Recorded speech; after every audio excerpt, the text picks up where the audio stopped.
The box still sat open on the floor, its flaps folded neatly like wings. I hadn't even gotten around to unpacking the linens when the phone rang. Without bothering to check the caller ID, I wiped my hands on my jeans and answered. I already knew who it was. "Hey, Calvana, just a heads up." Kinley's voice came through, brisk and unapologetic. "We'll be there in about 2 hours. There's 20 of us from my side. I told them you had the space. Get the rooms ready, okay? And food. Obviously." That was it. No pause. No, "Is this a good time?" No congratulations on my new home. Her tone made it sound like a shipping notice, not a request. I stood there for a moment, letting her words settle in like dust. "All right," I finally said, because that's what you say when someone isn't actually looking for your opinion. The call ended, and I was left in the silence of my barely lived-in house, its walls creaking softly, still smelling faintly of new paint. I'd moved in 3 days ago. My name was the only one on the deed sitting in a folder on the counter. Yet somehow, Kinley had already turned it into a family lodge. Her family's lodge. There were no tears, no pacing. I simply went to the kitchen, retrieved a yellow notepad, and opened to a clean page. I wrote the date, drew a line down the center. On one side, food, towels, trash bags, sleeping arrangements. On the other, legal, enforcement, documents, copies. I underlined copies twice. I'd already counted the 22 folding chairs stacked in the garage. I'd imagined them in use too, but for friendly gatherings, potlucks, and laughter. Not this. But they were coming, whether I liked it or not. So instead, I decided to like boundaries. I stripped beds and changed sheets, humming softly. Not with joy, but precision. By the time I plumped the second pillow, I'd already made my first phone call. For years, I'd lived in spaces that weren't mine. After Roger died, Camden had said, "Just until you're steady again, Mom." I'd believed him. I always did. But 6 years later, I was still in their basement, doing their laundry, packing lunches I was never thanked for. They didn't charge rent. Kinley liked to remind me of that. But they took plenty. My time, my labor, my silence. That's why this cottage meant something. Not for its lake view or the shiny new bathroom tiles. It was mine. Entirely mine. No loans, no co-signers, no shared title. I'd saved for it like others saved for vacations or facelifts. Kinley had always treated my things like community property. If I baked, she took it to her book club. If I bought new towels, she said, "Great, we needed more." If I sat down, she asked me to grab her the remote. The pattern was old, even if the house was new. So when she announced that 20 guests were coming, I didn't panic. I prepared. I scrubbed sinks, knowing someone would leave toothpaste stains anyway. I set out towels, expecting half of them to vanish. It wasn't fear that moved me. It was calculation. I was setting the stage for something I'd been planning for a long time. Because on the second page of my notepad wasn't a list of snacks or pillowcases. It was occupancy limits, local codes, and policy templates. The documents were ready. All I needed was their arrival. The first van pulled up a little before noon. The second arrived 10 minutes later, then the sedan, followed by 3 people carrying folding chairs and an energy none of them had earned. I counted as they spilled out onto the gravel 22. Kinley had miscounted, or she hadn't cared. The greetings were loud, uncoordinated. A few nodded in my direction. No hugs, no congratulations on the new home. One cousin barely lifted a hand in a vague wave while tugging a suitcase behind her. Another went straight to the fridge and opened it without a word. No one arrived with casseroles or flowers. Instead, they carried Bluetooth speakers, travel mugs, tangled chargers, and demands disguised as questions. "What's the Wi-Fi password? You only have one bathroom downstairs? Don't tell me you don't have oat milk." I stayed silent and stepped aside, watching them claim the space as if it were already theirs. This wasn't a visit, it was a takeover. The eldest aunt strolled into the master bedroom like it was assigned to her. Kinley's cousin dumped her bag on the twin bed I'd carefully prepared for Camden's visit next month. By the time I returned from hanging their coats in the closet, 2 teenagers were bickering over which bed had the better view. I slipped into the small den, the one with the pull-out couch and the flickering lamp, and quietly gathered my belongings from the larger guest room. No one asked if I needed help or if I was comfortable giving up my space. Kinley caught me in the hallway, her expression soft but settled. "It's just 2 weeks," she said gently, her hand brushing my shoulder. Her smile was the kind you wear when a decision has already been made for someone else. I nodded. Flexibility, I've learned, is only ever praised when it's for someone else's benefit. I moved into the smallest room in the house without a word. Then I shut the door, not loudly, but firmly, and by that evening, I had finished revising the contract they didn't know existed. Later, I placed a receipt neatly on the dining table between a half-empty bottle of sriracha and a pair of damp flip-flops. $267.94, I said evenly, just for transparency. Kinley glanced at it briefly, barely pausing mid-bite. "We'll Venmo you later," she said with a laugh, nudging her cousin, who was glued to his phone. No one asked what I'd purchased. No one offered to split the cost. They passed dishes back and forth, laughing like they'd thrown themselves a party in my home. That night, someone spilled grape soda across the porch cushions. No one cleaned it. They just flipped the cushion and walked away. Later, Kinley's brother tried to fix the leaky bathroom faucet after I mentioned it.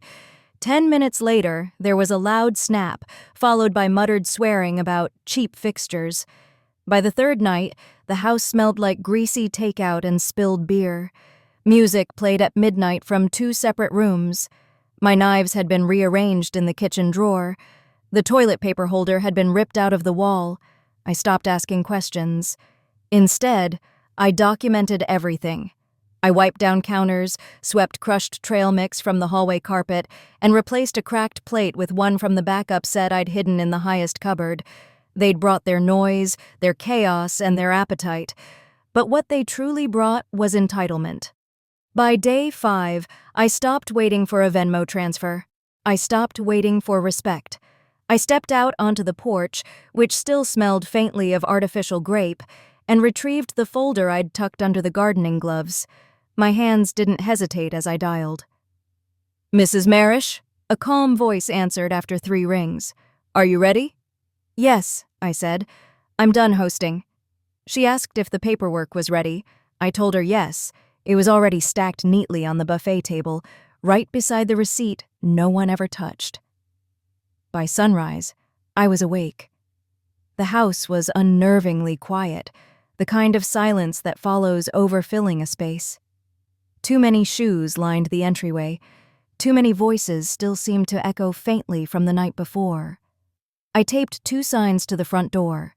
Private property, short-term lodging agreement, required for all guests. Then I cleared the dining table, tossing aside empty mugs and a bowl of soggy cereal, and laid out 22 crisp copies of the contract.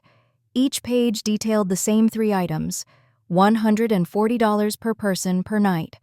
All damages billed separately. Full deposit required in advance.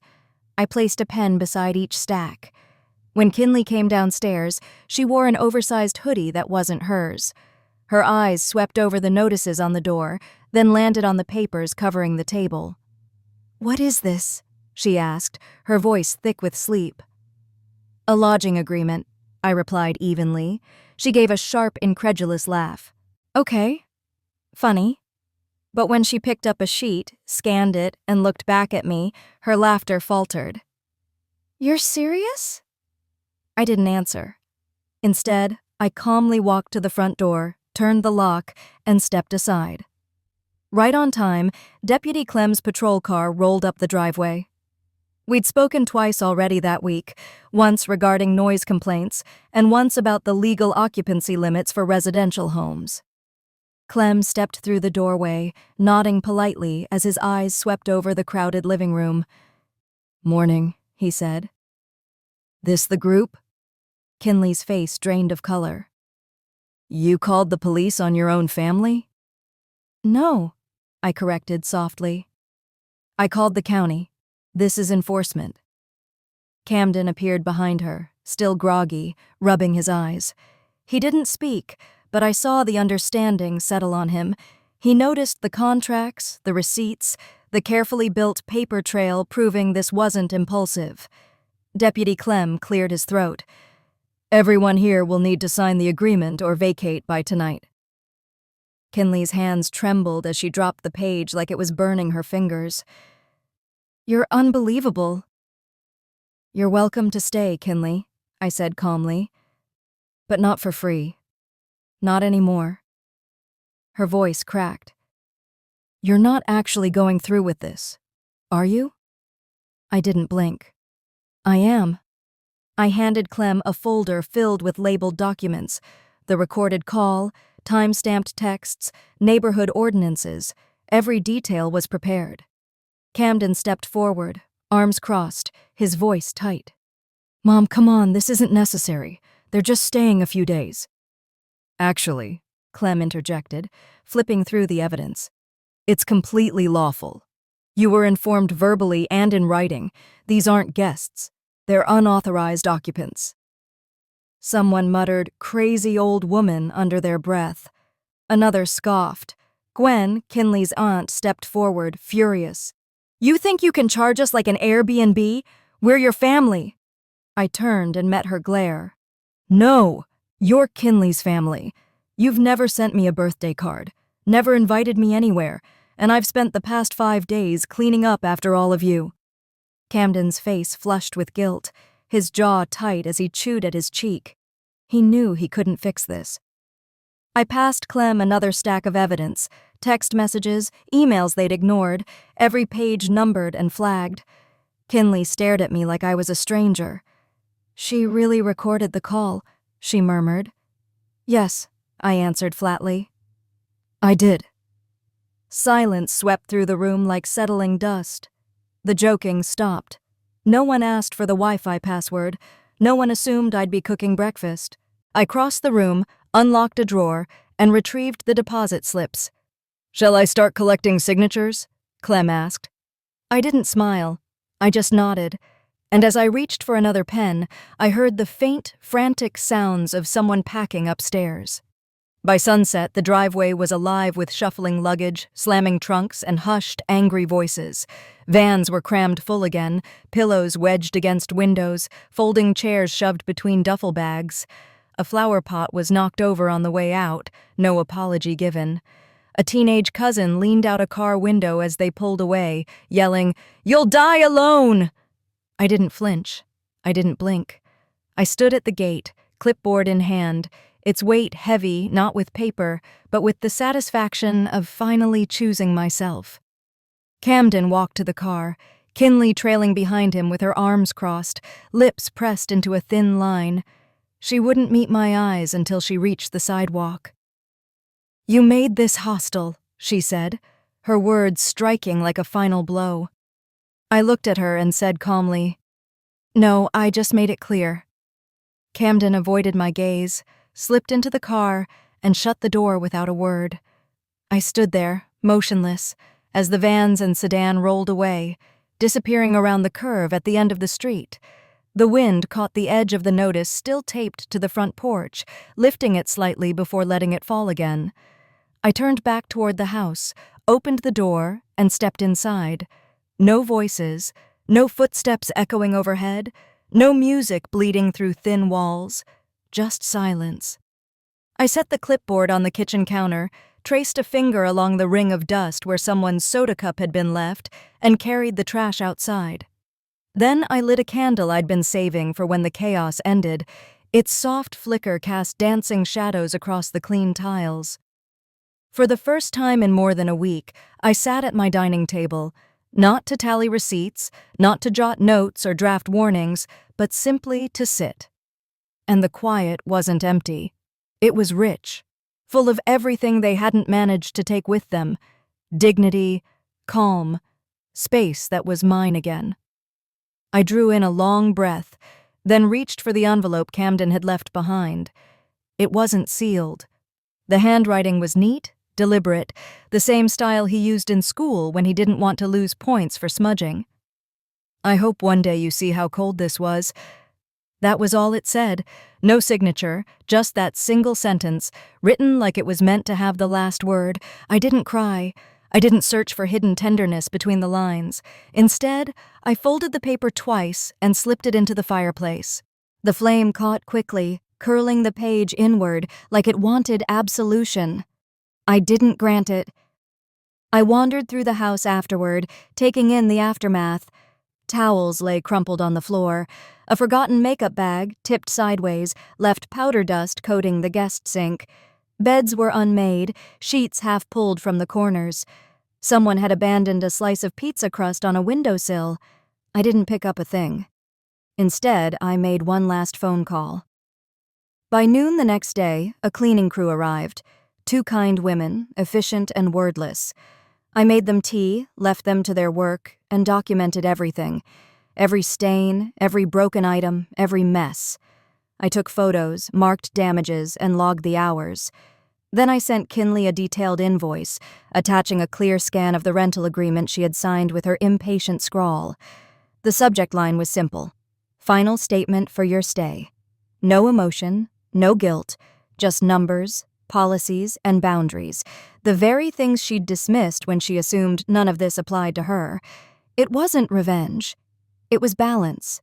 A line drawn clearly, with proof. I didn't wait for a reply.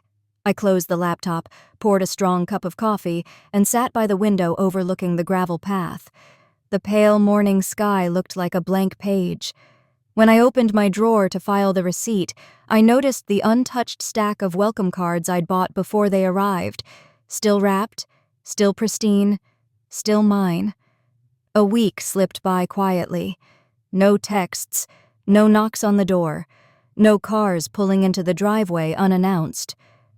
On the first day alone, I replanted the front garden, repairing the damage left by folding chairs and careless feet. I trimmed lavender, straightened the stones that had been kicked loose, and felt a sense of peace settle into my bones. For the first time in years, I made tea in the kitchen just before noon. Tea poured into the good china cup I'd always worried someone else would break. A neighbor I hadn't met before waved from the sidewalk. Another stopped by with a tin of muffins, offering only a smile and a warm, simple, "Welcome home." The silence wasn't lonely. It was healing, steady, and soft. The kind of silence that fills your chest and lets your shoulders finally fall. No loud voices bouncing down the hall. No music thumping through the ceiling. No one asking if I had gluten-free bread or a spare charger for their third phone. The laundry basket was empty. The sink gleamed. I watered my plants, straightened the chairs, and opened every window just because I could. No one argued about the thermostat setting. No one criticized my meals or told me I was too rigid for expecting basic respect under my own roof. The house didn't feel big. It felt balanced, right-sized. There were no calls from Camden, no texts from Kinley, but their silence didn't make me feel forgotten. It made me feel free. Sometimes choosing peace doesn't come with applause. It comes with stillness. I sat on the edge of the garden that afternoon, watching a squirrel dart back and forth, almost outrunning its own shadow. The new wind chimes I'd finally hung caught my attention. They swayed gently, moved only by the breeze, not by chaos. Kinley had called 2 nights ago, then twice yesterday. She left no voicemails, just missed calls and a flurry of texts, some polite, some cutting, one simple: "We need to talk." Camden followed with his own message: "Can we clear the air? It's been long enough." I didn't respond, not out of bitterness or anger, simply because I was finished. This house was never meant to be a revolving door. It wasn't built to hold the weight of everyone else's entitlement. It was mine. It still is. And finally, it feels like it. The locks have been changed. The old porch sign that used to say "Welcome" now reads "By appointment only." Not to be cruel, just clear. The guest room remains clean, but I no longer pretend it's available. I cook for myself. I shop without juggling other people's preferences. My days are quiet, and my nights belong only to me. 2 days after the last car pulled out of my driveway, I called my lawyer. We didn't change ownership, just updated the deed, added one new clause, a single simple line. Inheritance is contingent upon demonstrated respect. It isn't revenge, it's structure. A map for those who mistook my patience for weakness. Kinley will likely call again, Camden too. They won't understand right away. Because people who've only taken will always see boundaries as betrayal. But this isn't war. I'm not fighting. I'm preserving. Now the house is filled with soft light each morning. The plants are thriving again. The wind chimes sing when they want to, not when someone forces them to. Respect doesn't ask for permission. It doesn't beg for approval. It simply stands, firm and certain. And as I closed the folder containing the final notarized documents, I felt no heaviness, only clarity. I placed it in the drawer beside the key box, turned the lock, and turned back toward the